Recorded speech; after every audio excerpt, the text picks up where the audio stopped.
We've just witnessed Graham Potter's first game in charge at West Ham, and although it was a 2-1 loss to Aston Villa in the Cup, I do think there was a lot of positives to take.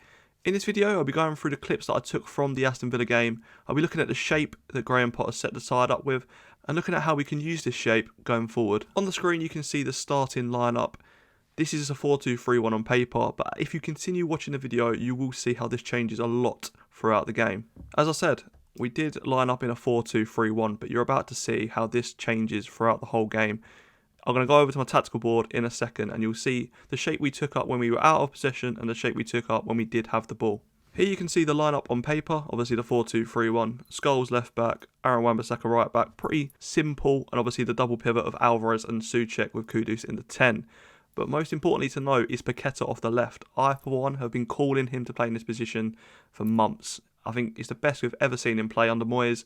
He was off that left, he was cutting and drifting in, he was always a spare man and creating a lot of chances for us. But as I said, the best thing about this formation is where the players end up when we're attacking. So if we have a look at that now, we can see that the formation changes to a 3-2-5. A lovely box midfield there of Alvarez, Souček, Paqueta and Kudus, which obviously Graham Potter's sides, he always likes to have that box midfield with a 3 at the back. This is to gain a bit more control in the midfield against the opposition. I think a lot of people under Lopetegui's era were a bit concerned about how open we was at the back. We used to push both fullbacks pretty high forward, and we pretty much had 2 at the back for most of the time because our midfielders would also bomb forward and we'd have no one. We'd have no rest defence whatsoever. But we saw in Graham Potter's first game in charge that he'd like to utilise Aaron Wan-Bissaka as like a third centre-back. So obviously he was a right back in game. He was tucking in a bit more centrally to form a back three with Kilman and Mavropanos. I personally think this is Aaron Wan-Bissaka's best position. Although Aaron Wan-Bissaka has done really well for us going forward, I do think there's a bit of an issue there. Obviously, Aaron Wan-Bissaka is not known for his offensive work, so when he is one of the most creative players in terms of output in our side in the first 6 months under Lopetegui, then there's a bit of an issue if you especially look at our talent of our players going forward. One of the more interesting players to have a look at is Somerville. Now, Somerville, in my opinion, although he did come off after the first half through, I think, a precautionary injury, he was our best player. He was literally man of the match, in my opinion. He was literally everywhere. And obviously, as you can see in this formation here, he's part of the 3-2-5. But what we did off the ball, he was exceptional. And I'll show you that now. Off the ball, we adopted a bit of a different shape. I, for one, was expecting like a 4-4-2 out of possession.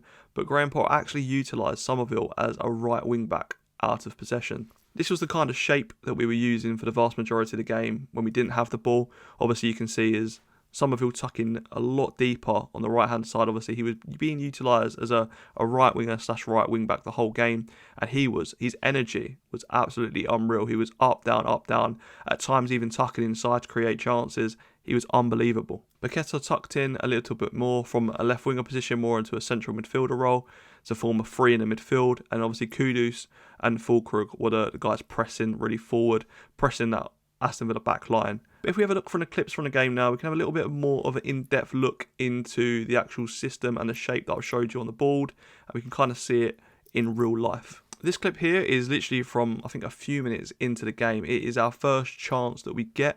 We can see that Aaron Wan-Bissaka here has jumped up from his right centre-back role. He's applied pressure and won the ball back. If we then move it forward, obviously you can see Somerville is literally right next to Aaron Wan-Bissaka.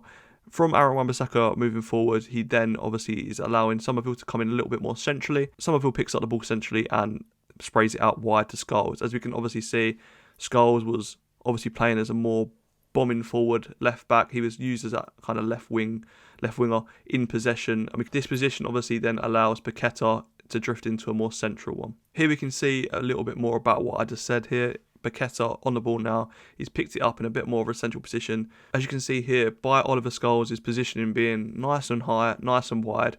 Matty Cash, their right back, doesn't know whether to go out wide to defend Scholes or apply pressure into Paqueta. This obviously means he's got a lot of time on the ball. He can either take a shot, which he does, which is very close to be fair, or he can play a nice ball. As you can see, Fulkrug at the back of the post there, kind of put with his arm up there, looking to have the ball maybe whipped in for a nice chance for him. Now, this is actually the start of where we scored from. Obviously, it starts with Fabianski in goal. He's playing it wide to Kilman, and it actually does come out goal from a long ball. We can see the shape of what I was saying earlier on the tactical board a little bit more clearer here.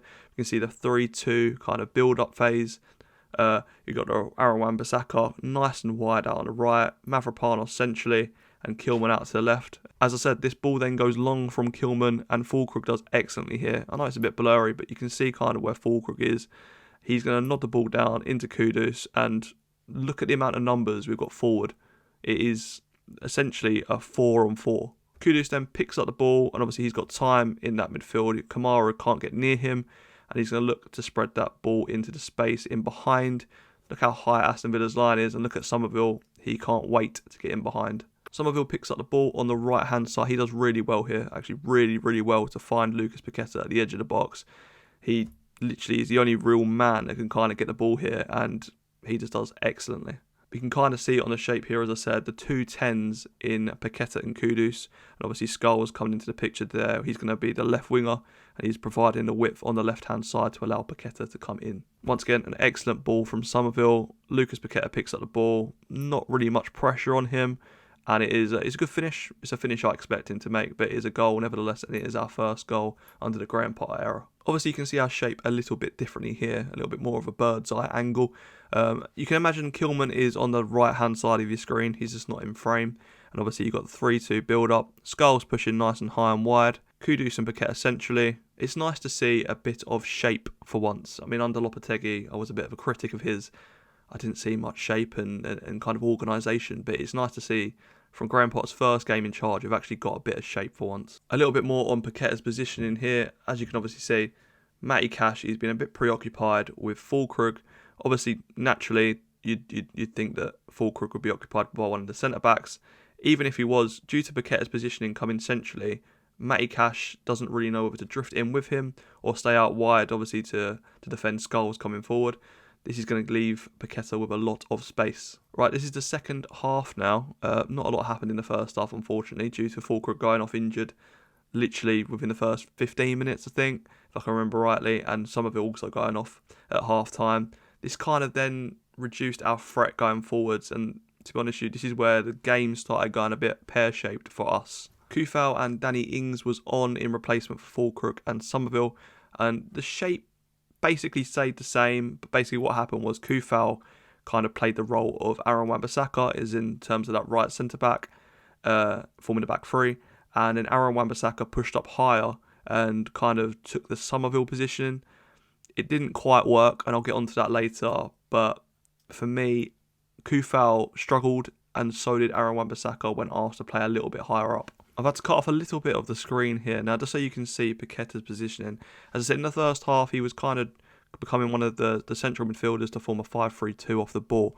But in the second half, we went a little bit too defensive, in my opinion, and he was coming more of a left wing back, and we were kind of playing at times like a 6-3-1, and it was a bit too defensive, and it invited a lot of pressure that allowed Aston Villa to kind of really take the game to us. This was one of the biggest deciding moments in the game. A lot of West Ham fans have kind of argued that if it wasn't for this, we might have got a result. I kind of beg to differ. The game was always going in Aston Villa's favour. We were way too defensive. We were inviting way too much pressure. If it wasn't for them scoring from this, they'd have scored another chance. They were definitely getting more and more chances, and they would have took one of them if it wasn't for them having a corner that really wasn't a corner. This is obviously where they scored from. Not a lot you can really look into this, to be honest with you. It's a bit of a lucky goal. It's a lucky bounce. If you want me to be a little bit harsh, could we get out a little bit more quickly and apply pressure to Ian Maatsen? You might think otherwise, but let me know in the comments. Right, do you remember early on when I said I thought Kufal and Aaron Wan-Bissaka was pretty poor in the second half? Well, this is literally the best example I can show you. Kufal here, he's being tasked with marking Jacob Ramsey, and Jacob Ramsey's playing in a similar role to how Lucas Paqueta was in the first half, where he was playing off the left and he was tucking in. So that fullback has got a really hard task in whether to follow him in or leave him there and pass him on to a central midfielder. Kufal decides to follow him in.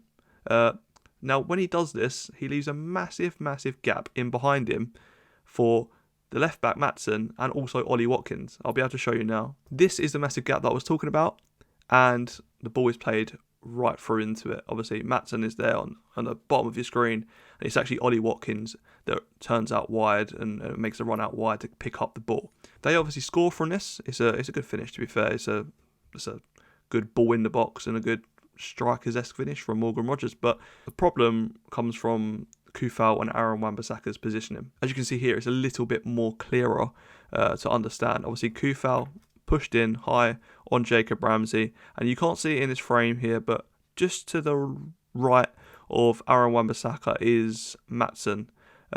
He's, I think, a little bit slightly higher than Aaron Wan-Bissaka is at the current moment. But in my opinion, although Kufal has decided to go in, Aaron Wan-Bissaka should be a bit switched on here and drop.